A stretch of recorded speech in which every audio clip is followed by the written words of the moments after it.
контроль рождаемости как инструмент геноцида.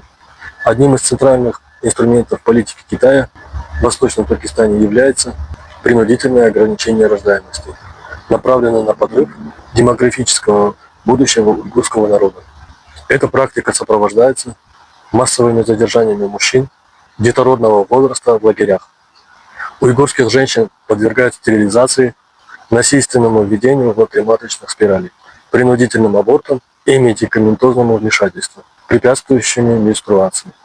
Эти меры реализуются параллельно с политикой интернирования.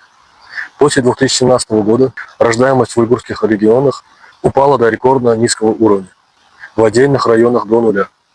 К 2019 году 97% женщин детородного возраста были лишены возможности забеременеть. За один год число рождений сократилось на 124 тысячи. Китайские власти выделяют сотни миллионов долларов на реализацию мер контроля рождаемости, проверки, аборты, стерилизацию.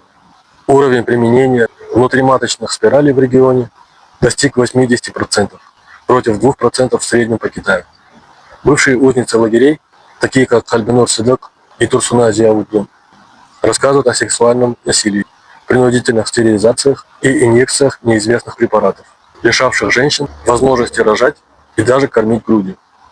Помимо контроля рождаемости, десятки тысяч уйгуров ежегодно насильственно отправляются на работу в другие города Китая, что приводит к массовому разучению семей и дополнительному сокращению численности народа. Пока мы молчим, ужас продолжается. То, что страдания в Восточном Туркестане не показывают в новостях, не означает, что все прекратилось.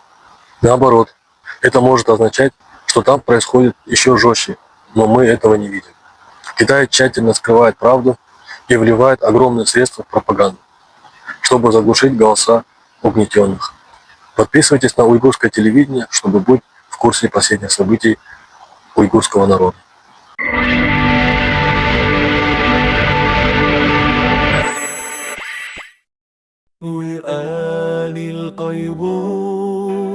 العالم صامت ينطفئ النور هناك حيث يسمع صوت الألم المساجد مغلقة البيوت هدمت أين الأطفال أين الأمهات كل الحياة لا مكان جدران شائكة كاميرات خوف وفي السماء كل شيء متشابه القمر والنجم لكن القلب حي الأمل يحترق الأيغور لم يكسر يحتفظ بالذاكرة